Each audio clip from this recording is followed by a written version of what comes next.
Welcome to the NCDWI Guy podcast, where defenders of the Constitution assemble to prepare for courtroom battle and firm owners gather to develop marketing strategies that will revolutionize the practice of criminal defense. Here's your host, the NCDWI Guy, Jake Minnick.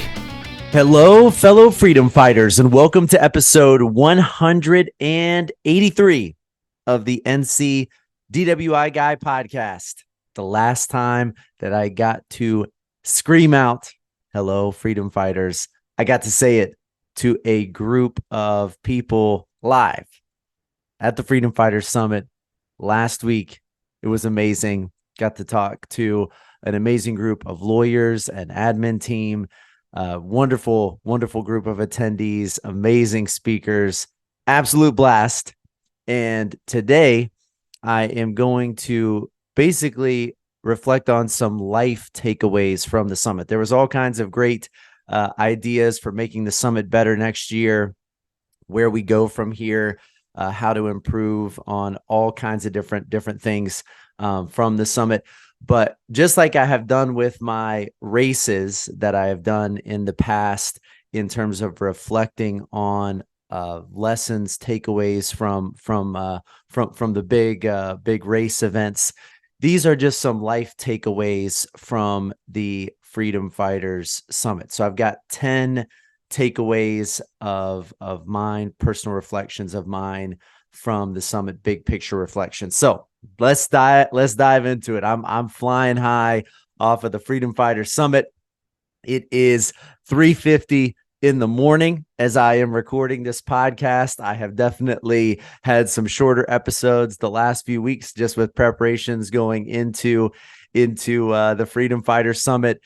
I've got a crazy week this week, but just really wanted to share some of these reflections. This is the time to do it. So, hey, sometimes if you got the right cup of coffee, you can be running high. And I've got the right cup of coffee this morning, and I am still flying high off the Freedom Fighter Summit. So 10 takeaways. Takeaway number 1, dream big. Dream big. Takeaway number 1 is dream big. Colin O'Brady was an amazing speaker at the Freedom Fighter Summit. If you don't know who Colin Brady is, he is a world record-holding explorer. He has done some wild adventures. He's hiked the tallest 7 peaks in the fastest known time. First person to cross Antarctica unsupported. First person to be a part of a team that crossed the Drake Passage by rowboat. He is getting ready. If you follow him on LinkedIn, Instagram, wherever you might follow, Facebook, he's getting ready to try to break the record of bike riding across the United States. He's trying to do it in 6 days.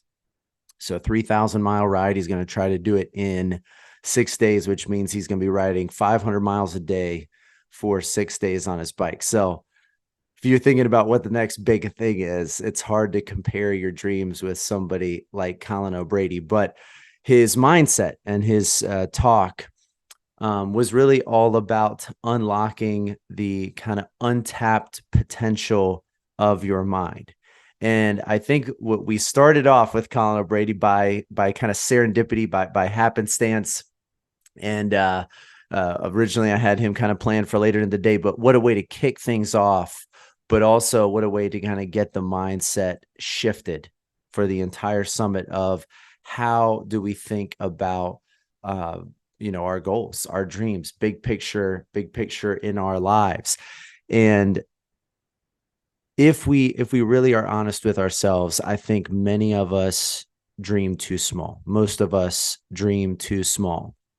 I think when it comes to most of our kind of goals for the year, if we even have goals for the year, it's just dreaming too small. For instance, I just kind of give like an example of this. If you've got a dream that is, I want to get in shape this year, so I'm going to go to the gym starting in January 1. That's my big dream, big goal of the year. Sometimes it's just not you know qualified enough. It's not quantified enough. Instead of, I want to get in better shape.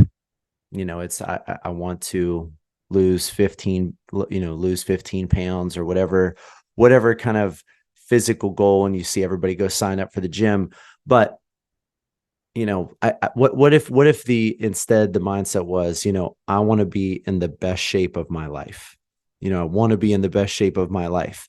And you think to yourself, well, that's not possible. Like, how could I possibly be in better shape than when I was 16 years old and on the, uh, soccer team, or running cross country, or whatever it might be.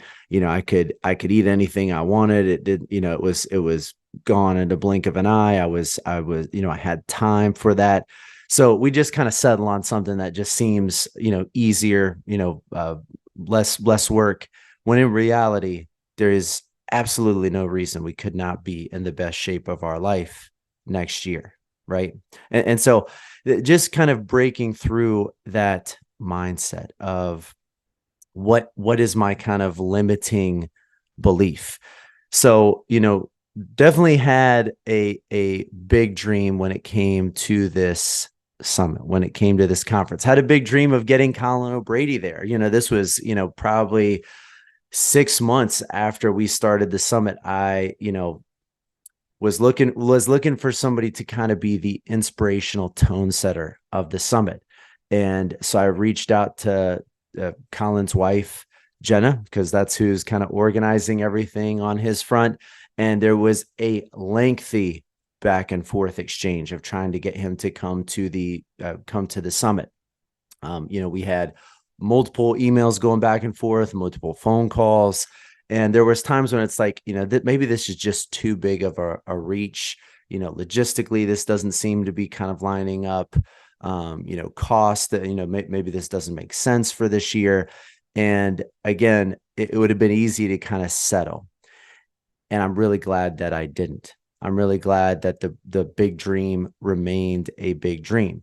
And so it was pretty wild on Thursday morning at the summit.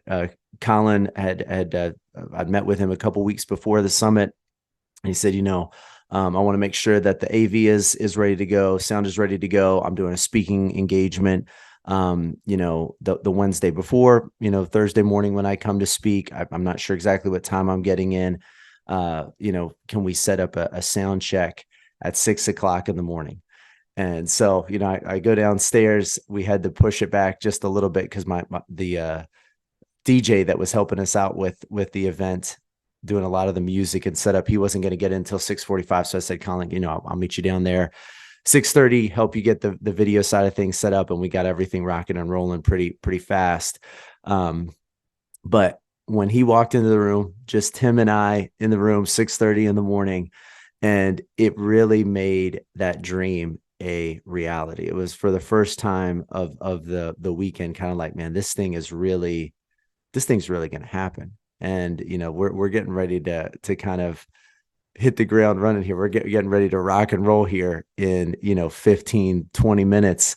And it was just a wild thing to see that dream become a reality. And it was also amazing to see and then listen to afterwards the reaction to Colin O'Brady's talk. It's amazing what can happen in an hour. The life-changing message that can be communicated in a 1 hour time period, that somebody, may have a limiting belief of, I can't do this thing, or, this goal is too big. And then to hear somebody's story where it's like, whatever my expectations are, whatever ceiling I've set for myself, clearly I can shatter it. Clearly I can break through because I've seen now somebody else that has done something bigger, overcome a bigger obstacle to achieve greatness. So it was an amazing kind of thing, comparing it to his message of dreaming big, to see the Freedom Fighter Summit go from being a vision to a reality. And, I think sometimes our dreams, I think sometimes we don't set high enough goals because we don't think that we'll achieve them. And my answer to that is kind of like, what's the matter with not achieving your goal? Like, if you're hitting every single goal that you set, that's a problem. Our goal for the Freedom Fighter Summit, my goal originally when I started designing the Freedom Fighter Summit 16 months ago, June of last year, was to have 100 attendees. I've picked a venue that could hold 100 attendees. My the Ritz-Carlton leadership team had told me that they would give it a talk for up to 100 attendees. So that became the goal pretty early on. And we ultimately had 60 attendees. We had about 5 speakers that remained through the 2 days. So it was about 65 plus people in the room when we kicked things off on Thursday. And it was great. It was a great group of people, but I didn't hit the big goal. Didn't hit the mark in terms of 100 attendees. And maybe that ultimately ended up being better in terms of the communication and the kind of in between conversations that happened during the summit, the feel of the room, the size of it. Maybe that ultimately ended up working out better. But if I'm being honest with myself, I didn't hit the goal. And I would say it was a big goal. It was a big goal to get 100 people to try to come to a kind of unknown event with no agenda and no expectations of what's going to happen. But it's important to set big goals, and it's okay to not hit them. If we're going to set an aggressive goal, there are going to be times when we do not hit the mark, when we do not hit the goal. That's okay. That's what helps us push ourselves to the limit. And we're going to set big goals again for next year. The issue now is to try to not kind of mindset adjust of, okay, now that we've seen how things have gone, we've got a mold for this, let's just stay in the mold. No, the goal is going to be constantly to try to push the envelope, to make things better, to improve, to try to break and exceed expectations. Again, why? Because that's how we grow as people. So set big dreams, dream big, set big goals, dream big. Lesson number 1, takeaway number 1 for me personally. Takeaway number 2 is include other people in achieving your dream. So on one of my run episodes, I had basically talked about communicating your dream, basically speaking your goal out loud. If you're going to do some big race, announce it. If you're going to try to collect a certain amount of monies and revenue next year, if you're trying to buy a rental home as additional passive income, whatever your big goals are in life, if you're trying to improve your relationship with your kids, your spouse, your God, whatever it might be, that is a kind of big, important goal in your life, share that, communicate that. And that is powerful because you speak your goal into existence.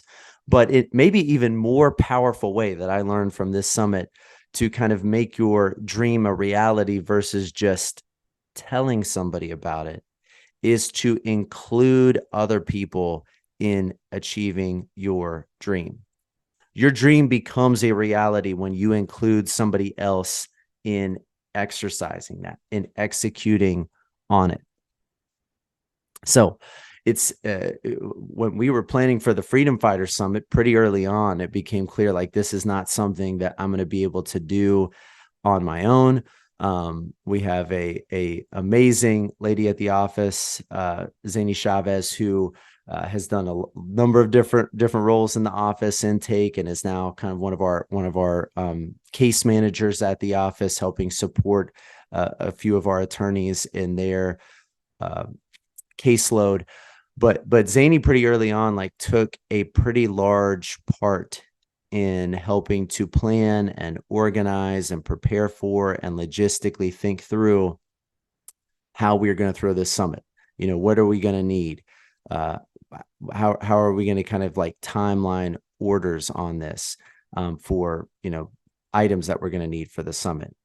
We have a marketing intern that we got from that we found at UNCA, Janine, who is now down in Concord area, but worked in the Asheville office for a few months after graduating from UNCA. And big part of why we brought her aboard was so that she could help us prepare videos, content, social media postings for the summit.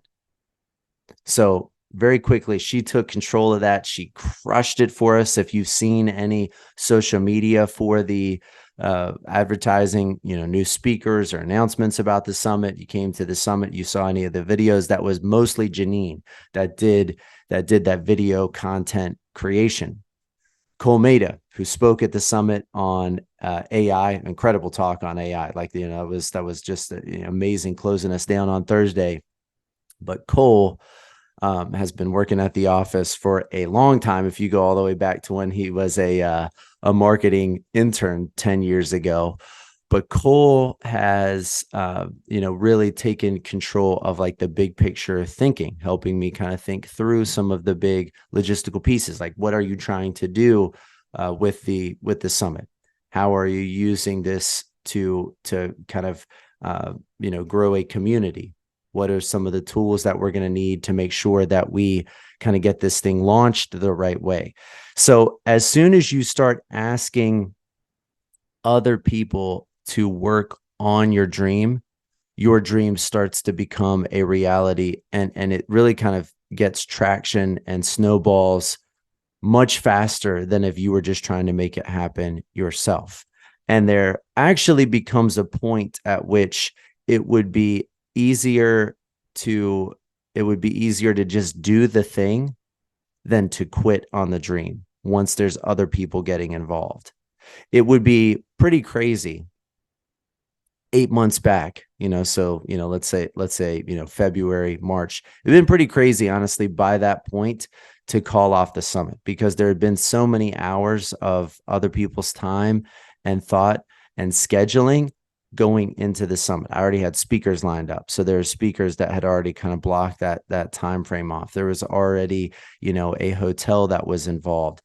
There was these other kind of people whose kind of lives, energies, schedules were operating around this summit. And so at some point, it becomes almost easier to achieve the dream than to quit on it, because there's so many people that are planning for it, helping to make it happen, and depending on it. So don't only communicate your dream, but get somebody else involved.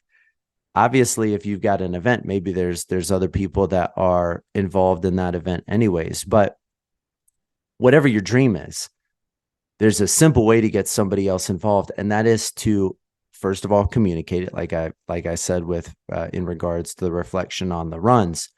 But secondly, beyond just communicating that dream to that person, ask them to check in on your dream in 2 weeks. So that's how you can easily get somebody else involved on your dream. Just say, hey, in 2 weeks, would you mind to just, check in and see how my dream's going? I want to share with you, this is what I'm trying to do. Maybe I'm going through some sort of a roadblock, or I'm having a doubt about whether I could achieve this dream. I'm just asking you if you wouldn't mind to, send me a text, give me a call in 2 weeks, and ask me how my dream is going. Because if you have that regular check-in, if you have that accountability, if you have somebody else that is concerned with making your dream a reality, it's much more likely to become a reality. So, lesson number 2, get other people involved or included in making your dream happen. Lesson number 3. So this is kind of a long sentence, but I think it's important. Service is why you are called as a lawyer. So this is my reflection from the Freedom Fighter Summit. Service is why you are called as a lawyer, but experience is why your client will come back. So service is why your client gives you a call. Experience is why they will come back, or why they won't. Maybe that's a almost better way. And I would say maybe this is the number one reason why client doesn't come back, is because the experience is not matching up with what the service expectation was. But service is why you get the phone to ring, because you offer a certain legal service. But experience is why you're going to get a client to come back and use you again, or refer somebody else to you, or not do that. So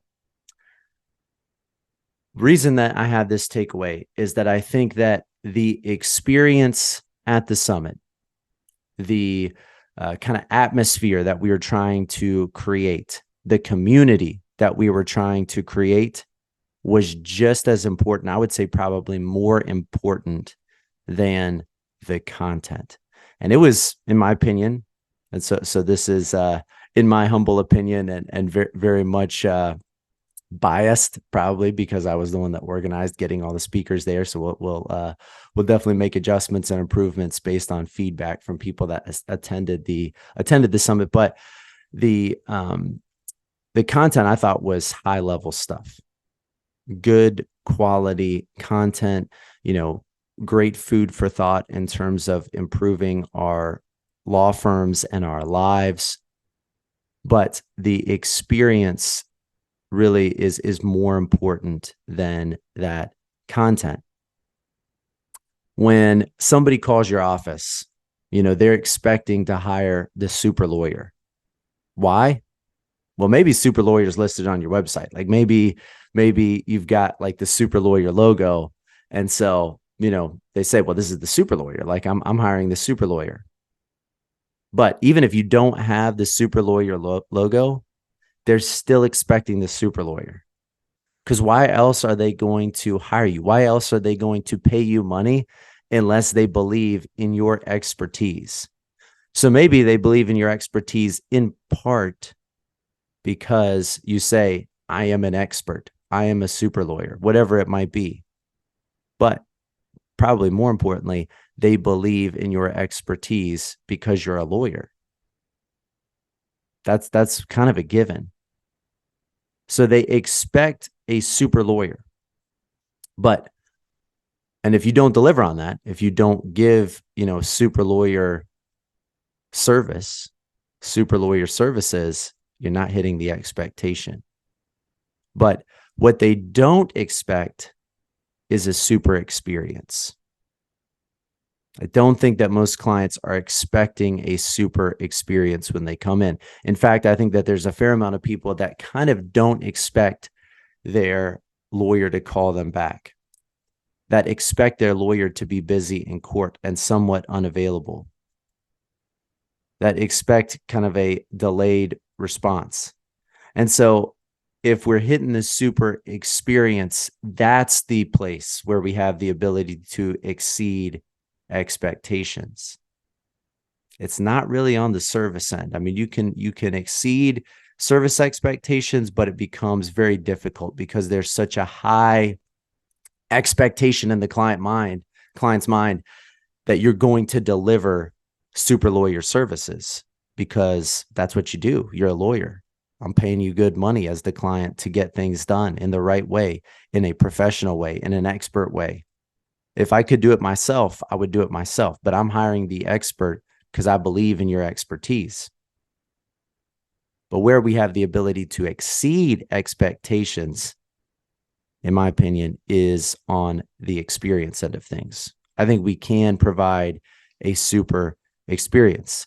Now, when it comes to kind of lawyer trainings or lawyer gatherings, traditional CLE, I think that CLE is getting more and more virtual because it's easier for lawyers. Lawyers have busy schedules. It's difficult to travel halfway across the state or all the way across the state. If you live in a small rural area, there's just not many CLE opportunities generally speaking, in your area. So you got to travel, you got to get a hotel room, you got to, put your time and energy into the, CLE.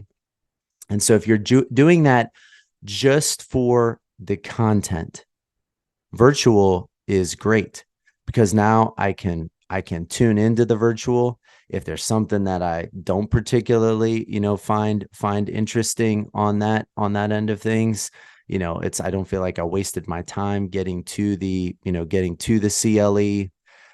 Over the lunch break, I can get work done. Right between breaks, I can be answering, questions from my staff or whatever. Be working out of the office. I mean, there's a lot of advantages to the virtual CLE format from a convenience perspective. But it's really hard, really, really hard to create an experience through virtual. Really hard. I would say almost nearly impossible to create like an experience through the virtual training model. And the summit was in person only. You had to be there in person. This is not something that we're going to be releasing the recordings later. Like, you had to be in person to take advantage of this event. And a big part of that is because it was something we were trying to create an experience, a shared experience that people will remember. I again think that the content of the summit was high quality. The speakers gave, amazing advice, but that's not what people will remember about the summit. They will remember the experience.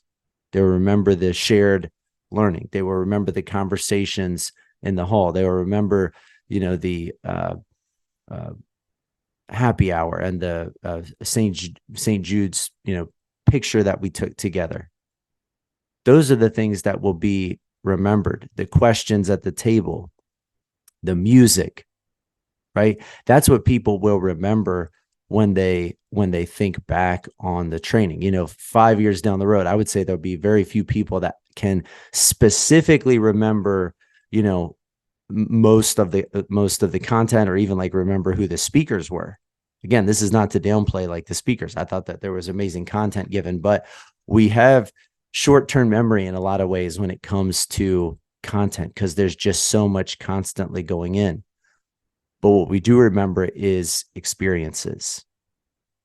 So if we can create super experiences for our client, that's more important to me in terms of client retention, clients coming back, clients referring other people. It's more important to create the super experience than to be the super lawyer, because while both are necessary, the super lawyer is expected. You're not getting people to be, you're screaming from the rooftop for you because of being a super lawyer, because that's expected. So you better meet that expectation. Again, I don't want to downplay that, but where you get people screaming your name from the rooftops is because you provided a super experience. So lesson number 4, experience kills. All right, I'm just shortening it on the back end here. Lesson number 4, experience kills. Lesson number or that was lesson number 3. Lesson number 4, intrigue equals attention. Intrigue equals attention. There is different ways that you can get people's attention, but intrigue is one of the ways that you can get attention. And there was, I would say, a fair amount of intrigue around the Freedom Fighters Summit. There was no lineup of speakers, who's speaking when. There was no known agenda. People, I know that a couple of the attendees asked some of the members on our team, because we had 20 people from our law firm at the summit, 11 attorneys and about 10 staff from our team. And I know a few of my team got asked by attendees, hey, what's coming up next? Like, who's the speaker? And there's only 4 people, including myself, on our team that knew what the agenda was. So very candidly, the other people on my team were just like, hey, well, I don't know what's going on. I don't know what's up next on Jake's end of things. It was pretty secretive about the agenda. I was intentional about that. And I wanted, the same reason I didn't share the schedule with our entire team is the same reason I didn't share it with the rest of the attendees. And that is to be focused, to be present. When you don't know what the schedule is, who the next speaker is, you don't make these mental calculations of, oh, I have this long before we go on break and I can return a client phone call. I have this long, or maybe I don't, I'm not particularly interested, even though I don't know much about like what the next speaker's content is going to be or topic is going to be. Maybe that's not somebody that I want to stick around for. When you don't know what the agenda is, and we had a very detailed agenda. We had speakers, some that had an hour time block, some that had 40 minutes, some that had, 25 minutes. I mean, there was different times for different speakers, and we had this thing planned down really to like the minute. And we stayed on track for the most part. I mean, there's again some good lessons learned, takeaways, but when you don't know what the agenda is, you don't know what order the speakers are, that creates some intrigue. And so I think surrounding the event, there was a lot of unknown, right? A lot of unknown. A lot of the attendees that I talked to, said I didn't know what to expect. I didn't know what to expect. If you came to this year's summit, you had to do it with a lot of faith. And I really appreciate the people that attended. I mean, I feel really blessed by the group of lawyers that came together and, is dedicated, really dedicated, kind of moving out of the conversation that began last Thursday and Friday into a much longer and deeper conversation that will continue. But you had to be committed. It was not a dipping the toes in. But there was a lot of faith required. Several people said, I didn't know what to expect. So I'm hoping that we exceeded the limited expectations that there were going into the event for each person that came. But there was intrigue even from the hotel, right? So, I told our kind of corporate bookings manager that we were working with at the Hilton, a little bit about what the event was. This is a, conference for lawyers. It's a kind of business oriented conference. I shared a little bit about the speakers, but it was mostly just the logistics of, okay, when, how's check-in going to go? What is going to be the layout of the room? How can we get other, when is food going to be served, snacks, those type of things. So it was mostly just logistical. And so when we walked in and started checking people in, one of the first people that I met, I had just come off of a run on Wednesday afternoon from the Mountains to Sea Trails, going through the speech in my opening talk in my brain one more time. And so I came in, and there was retired Lieutenant General John Whistler of the United States Marine Corps standing in the lobby.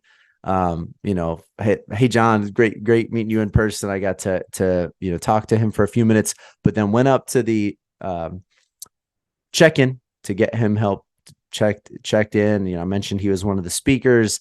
I'm sure something in the Marine Corps came out. So you got this speaker of the Marine Corps. I was wearing one of my kids' backpacks for my carrying my stuff in, which is like a military backpack. I don't have like a travel suitcase.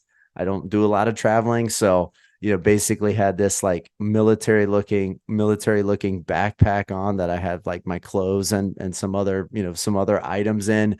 And it's called the Freedom Fighter Summit. So apparently several people that got checked in from our group, were thanked for their service, which was very odd, a very odd interaction. It's always odd when somebody's expecting something and their expectation is off, so they would come up to the hotel, to the check-in desk and, oh, you're here for the Freedom Fighter Summit. Thank you for your service. So I heard several stories of people being asked, or being thanked for their service because they thought it was some sort of a military convention. Then later, as we're kind of hitting some jams and, you know, getting some club music going at 7 o'clock in the morning, and then you know, several speakers are talking through, you know, social media and how to market and create content through social media. Later in the day, they thought that we were some sort of group of TikTok influencers that were meeting. So, you know, again, one set of hotel employees thought we were, you know, doing a military convention. Another set of people that were working at the hotel thought we were a group of TikTok influencers. So, you know, you are doing something right in terms of creating intrigue when people's expectations are this far off. And I think that what does intrigue do? Well, it creates attention. You know, whenever you kind of like get outside of your normal thought process, there is automatic attention that is created there. I can remember, and I again shared this previously on the podcast about my brother Jeremy inviting me to run the Asheville Marathon with him. We were sitting at Thanksgiving. Can't remember if it was Thursday or Friday, but sitting around talking at our family, you know, Thanksgiving get together, beer in hand. And Jeremy says to me, "Hey, I want to ask you something." And it's totally okay to say no, you know, like don't feel any obligation. But, you know, just want to ask you if you are interested in running the Asheville Marathon in March. Now, Jeremy created a ton of intrigue on my end when he said, "Hey, want to ask you something. You know, you can totally say no, you know, don't feel any obligation," because he doesn't start conversations that way with me. You know, that's not how we begin a conversation. And so there was instant attention on my end and instant intrigue in terms of, man, what is he like? I was ready to say yes. He could have, you know, said, "Let's go hike Mount Everest together." I mean, it would really have made no difference. I was like already in the yes position because it was such a interesting way to begin the conversation. So if you are wanting to get attention, and I would say that at this point in society, as a business, we are vying for people's attention. If you want to get people's attention, sometimes you have to create a little bit of intrigue. You gotta, you know, pique people's curiosity. Get somebody kind of like, what is going on over there, right? What is this thing? What's happening in there? What's going on in this room? If you can get some intrigue generated, then you can get some attention. And at this point in our world, attention is gold. So number 4, intrigue equals attention. Number 5, growth comes from getting outside of our comfort zone. Growth comes from getting outside of our comfort zone. One of the goals of this summit was to really have this event be the icebreaker for a much longer business conversation between the attendees. And I'm going to share more about that in coming episodes. But this was not like, I stole this from my brother Jeremy, but this was not a conference. It was a conversation. It was the beginning of a conversation. In order to have a good conversation, you got to share. You got to be vulnerable. You got to kind of remove the obstacles of being open and being genuine, right? You've got to create some ways that people are going to feel vulnerable enough sharing things that have gone well in their practice, things that have not gone well, mistakes that they've made. So sharing comes from vulnerability. And sometimes vulnerability is created by creating a safe space, right? By creating a comfort zone. You know, if you think about like the kind of proverbial like psychiatrist's office, what do you think of? You think of like a psychiatrist sitting at their desk and then like somebody laying down on a couch. Now, to me, that doesn't sound comfortable. It's kind of weird to be like laying down on a couch while talking to like another human being who's sitting in a chair, like taking notes. But, you know, part of the reason that, you know, that's so pictured, and the reason that there is like, you know, chairs set up in a psych office versus, doing it in some sort of more like sterile doctor's environment, is so that people will feel comfortable sharing, so that there is this kind of almost living room feel where a conversation can happen. So sometimes you need the safe space. Sometimes you need a comfort zone in order to kind of have that vulnerable, shareable moment. But for our summit, we were going for a growth mindset, a mindset where people are kind of like breaking down the walls inside of their own head, busting through the walls.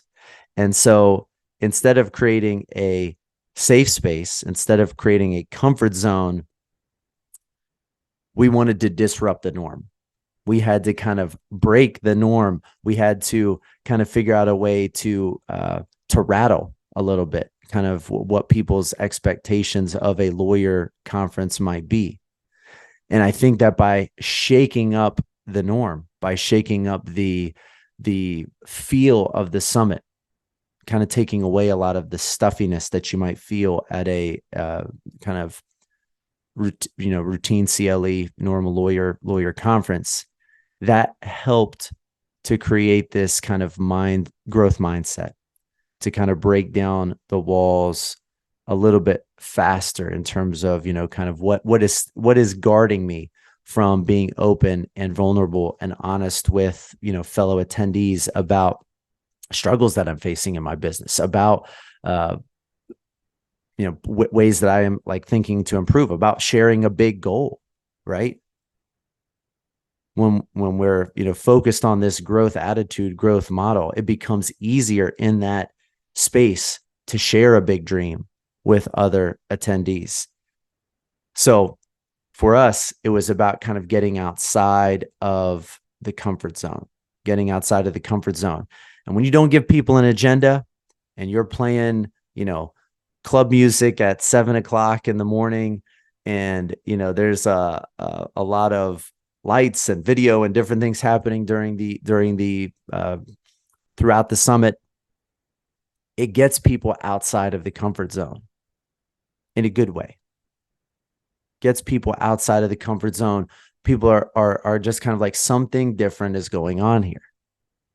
What, again, it's just what are we trying to accomplish? You start to think about that because you start thinking, what's happening here? What is this space that we're living in?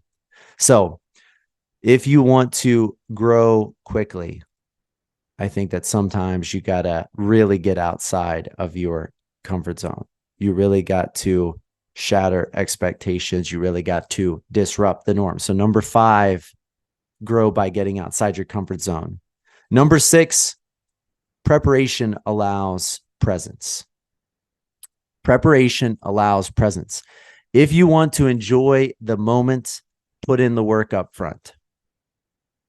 Now, this works in a lot of areas of life. It works in trial. If you go into a trial unprepared, get ready to have some ulcers. If you go into a trial and you have not put in the work beforehand, you haven't gone and visited the scene of the investigation, you haven't scripted out your, cross-examination questions, which are definitely subject to change in the moment, but you haven't kind of, thought through every issue. You haven't got your jury instructions printed out so that kind of what the end game is going to be. If you haven't put in the work, get ready to have some ulcers. If you want to enjoy trying cases, put in the prep, because then that's when the trial becomes fun. That's when you can really enjoy and to some extent then go off script during trial, because you've already put in the work and you've gone through it. Works on tests, right? When we take a test in college, if you want to really have a lot of like stress, if you're having dreams that you're like walking into a test naked, it's probably because you're not putting in the prep work, because that's really ultimately where you are, is you're feeling like psychologically naked because you don't know what you're doing. You're going in like mentally undressed into the test.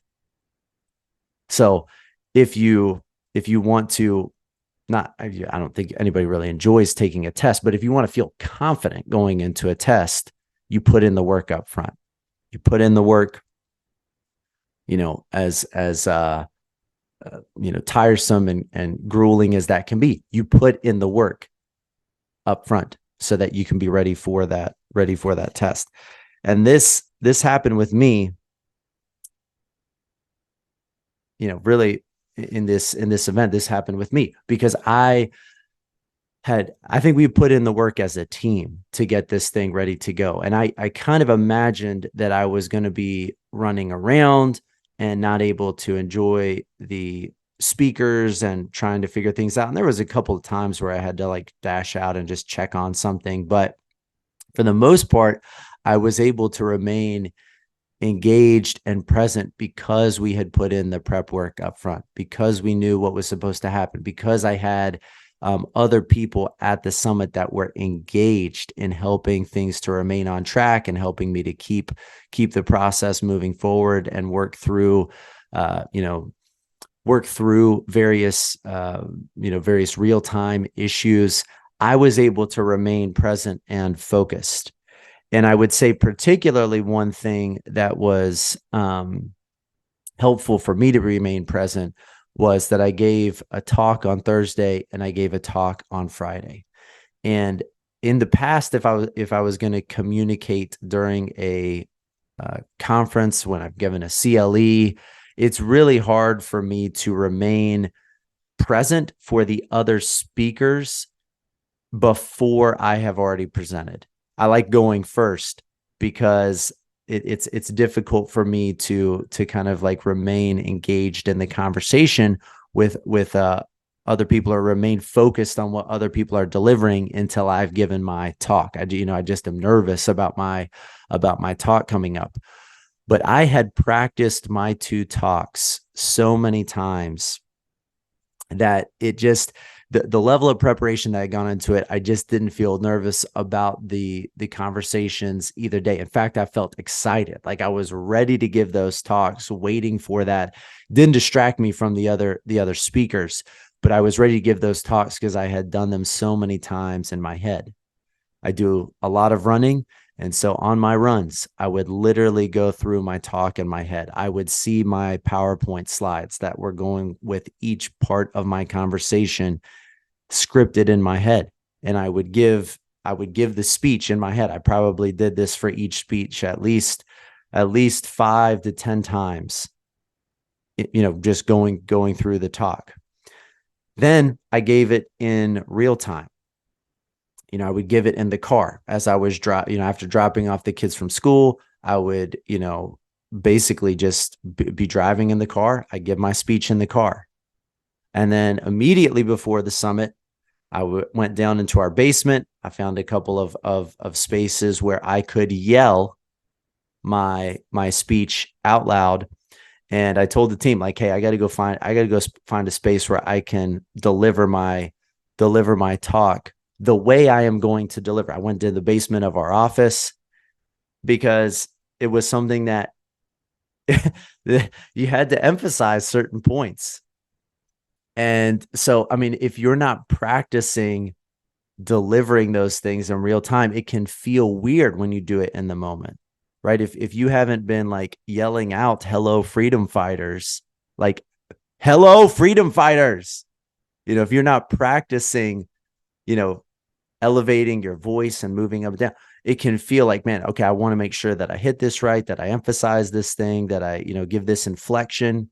The only way to do that is to practice it in real time. So I then, put the real time, out loud verbalization practice in. So the preparation that went into those 2 talks, I think really allowed me to remain present and enjoy the rest of the summit because I wasn't focused on what I was going to say. And it just was a great reminder to me that when I have probably felt, nervous going into a trial, or, not ready to deliver a CLE, when I gave my 2023 update at the NCAJ convention in June, I didn't feel great about that. I didn't sleep great the night before. I was like up that morning practicing my speech again. And I think it was because I had not put in the reps, and it came off okay. I mean, I think it looked okay from the outside, but it wasn't something where I was really enjoying the convention up to that point, because I was so nervous about being able to kind of deliver the content the right way in a entertaining and motivating and interesting way to deliver that content. So got to put in the reps. If you're going to enjoy the actual event, if you're getting ready for a race, if you're getting ready for a marathon, you're going to enjoy that marathon a lot more if you have actually run prior to race day than if you haven't. You got to put in the reps if you want to enjoy the moment. So number 6, preparation allows presence. Number 7, find A players. Find A players. I mean, this is just so true in kind of everything, in your team, in your community, wherever you are involved, finding A players. As I shared at the summit, B players get the job done, right? B players get the job done. A players do the job better than they were expected to do it. B players are great. A lot of the times B players, are crucial to kind of achieving success in whatever life or business mission that you are trying to achieve. B players get the job done, but A players exceed expectations. They get the job done better than was originally planned for. So there's two specific instances of this from the summit. Zany, I mean, she just crushed the welcome bags and the agenda, and she to make sure that we were running things on time. She brought her boyfriend Gabriel to the summit and had him helping with the time increments for holding up how much time speakers had left so that she could focus on other things.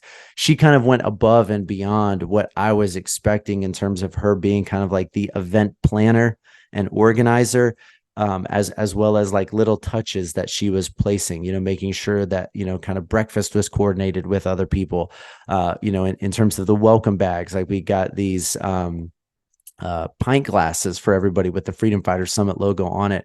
And, I'm just envisioning like that going in the bag with some other things.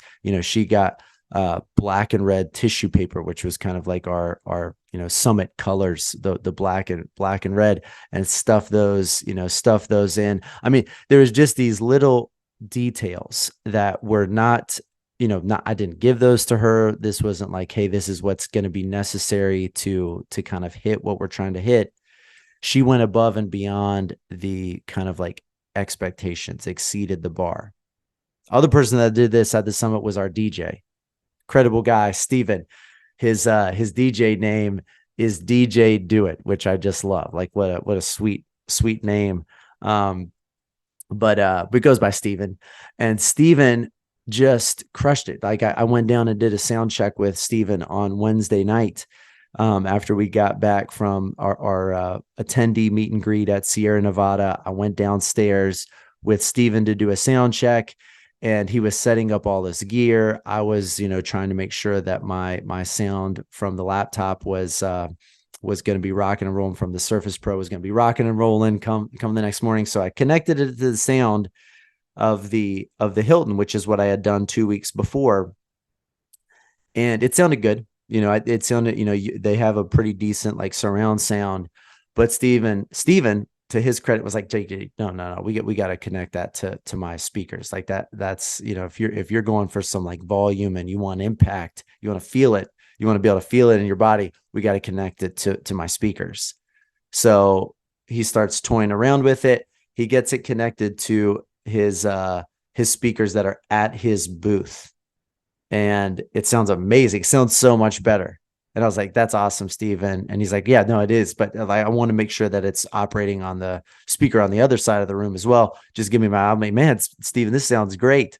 Like, I mean, I'm happy. He's like, no. We gotta knock this out of the park. So he spends a couple of minutes running back and forth across the room, like to his speaker. It's like, I mean, it's not like a crazy big room, but he's spending a lot of time like going back and forth to try to get my Surface Pro connected. And ultimately, everybody else that used their own computer for their presentations got the benefit of this as well. But he really knocked it out of the park, getting us set up with the surround sound. And it sounded amazing it coming through that way. He was constantly like asking, hey, how can I, get the next speaker set up? My plan originally had been for to use the Hilton AV system, their microphone, to have attendees speaking into. Steven, was like, hey, I've got two microphones and a two lapel microphones and a like handheld microphone. I'll just run the sound through my speakers. We'll get. And so he was constantly running around, getting the next lapel on to the next speaker, constantly trying to help me adjust when the sound was coming out, funky, or the lapel wasn't set in the right place. I mean, just constantly on top of it the entire time, and really exceeded expectations. A lot of that was not required in terms of like the DJ job, or at least in my mind, but Steven exceeded those expectations. He was an A player. So lesson number 7, find A players. Lesson number 8, get your money's worth. Get your money's worth. You get out of an experience, generally speaking, what you put into it. If you came in with a mindset of like, I'm going to take full advantage of this summit, I'm going to take full advantage, I'm going to, attend everything, I'm going to be at every talk, I'm going to, be present and engaged and take notes, I'm going to be bouncing ideas off of other attendees during the breaks, during the happy hour, over lunch. Like, I'm just going to be 100% engaged. If you came in with this mindset of like, this is all that matters in my life right now, then you're going to get more out of somebody that, is missing half the talks, isn't engaged in terms of the notes, maybe has a negative mindset when they come in. That's just true of any event that you attend. I can remember when I was about 14 years old, when my Boy Scout troop went out to Philmont. I think this is in New Mexico. Philmont, which is like the National Boy Scout camp. Beautiful area that the camp is set up in. All these beautiful peaks and trails. I mean, just this like gorgeous piece of property. And we're out there hiking through the woods. It's gorgeous. We got to summit like in the middle of the summer, this 13,000 foot peak that, had snow on top of the mountain. We were shooting shotguns. I mean, it was amazing. Like, I mean, it was, such an incredible experience. And for whatever reason, in the words of David Goggins, I went into this thing with poopy pants. I went into this thing, just not in the right mindset. Like I definitely had a bad attitude about going to this Boy Scout camp. I don't know where that came from. Like to this day, I'm not really exactly sure why I had this negative mindset. If I could do this trip right now in my life, I would be thrilled, ecstatic to go on this thing. I mean, it was like an incredible opportunity. Ton of time and planning went into it by the Scoutmasters to like kind of pull this thing off. And again, I went in with poopy pants, and it was not the experience that it could have been, because I had this like negative mindset, and I didn't take advantage of a number of the activities. Like, I was just like, I'm not going to do that. Like, I was just being dumb. And so, I think in life, when we have the opportunity to go in and take advantage of something, you've got to take full advantage of it. You gotta plan for it. You gotta figure out how to make sure that you are uh, maximizing it. Before this summit, I shared with my team, hey, when we go out on Wednesday night, we're going to do the turn, the meet and greet, and then we had a baby shower for a couple of team members, Ali and Maya. Great baby shower with a couple of team members that we did out at Sierra Nevada after the meet and greet. But I shared with the team the week before, don't overdo it on the drinking. Don't overdo it on the drinking, the night before the summit. Because you don't want to be hearing club music at 7 o'clock in the morning with a hangover. It's not a fun experience. I went to a CRISP conference, business mindset conference down in Atlanta, hosted by CRISP a few years back. And I had gone out the night before. This was Cam Newton's ultimate demise. The Panthers were playing the Steelers on Thursday Night Football. We were down there kind of as a group. There was about 5 of us from the firm that went to a bar, and the Panthers, I think, were 5-1 at the time, some crazy record. The Steelers, I think, might have been undefeated. This was going to be a big game, and we just got our brains pounded in. The Panthers got their brains pounded in. Cam got, busted that game, and I think that was the game that he just did not recover from. Just physically, injury wise, did not recover from. But it went from bad to worse in a hurry during that game. So I'll blame it on the game, but it was me. Ultimately, I just did not control myself. We were at the bar, for 3.5 hours, drank way too much, and really missed out on a lot of great content the following morning, because I, had overindulged. And so I share, pretty regularly that experience with the team here, because it's kind of don't miss out. You've got to be disciplined if you want to take full advantage of the opportunity. If you want to get the most out of it, you've got to be engaged in it. So, my suggestion, I guess, on this one is, get your money's worth. Get your money's worth. When you go on vacation, put away the work distractions. Get your money's worth. If you're at a CLE, don't be looking at your email on your computer. I mean, you're supposed to be there learning anyways. Don't be checking things, running out of your office if you're doing it virtually with your camera off. Get your money's worth. When you go to church, this is going to sound bad, but when you go to church, be engaged, be present, get your money's worth, right? From a proverbial setting, maybe you're actually giving money at church, but give your money's worth. Maybe at church is the better thought process. But in all areas of life, get your money's worth. Don't just show up. Take full advantage. Take full advantage of the opportunity. You do that by being present, by being engaged, by planning to be engaged, knowing when you're going to have to stay focused. So lesson number 8, get your money's worth. Lesson number 9, don't set the bar too low. Don't set the bar too low. So I take this lesson from a charitable giving that we did during St. Jude's.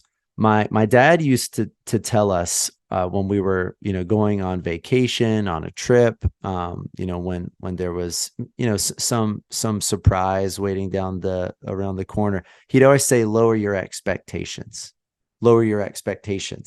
And, I think his mindset on that front was, look, if we go into a house where the expectations are low, let's say like a beach house, and, it has, this amenity that we weren't expecting. Oh, well, now we're, kind of living the high life.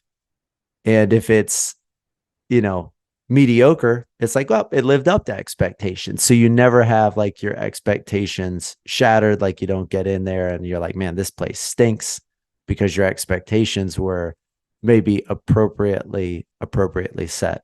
So that was one of his, mantras, was just like, hey, lower your expectations. But in a lot of areas of life, I think that you have to have like high expectations. Again, dream big, going back to point number one.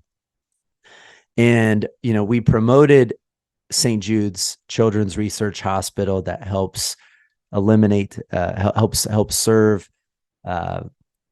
kids going through cancer and their families, helping them with basically covering completely the cost of treatment, cost of living expenses, and food for families that are helping their kids go through this.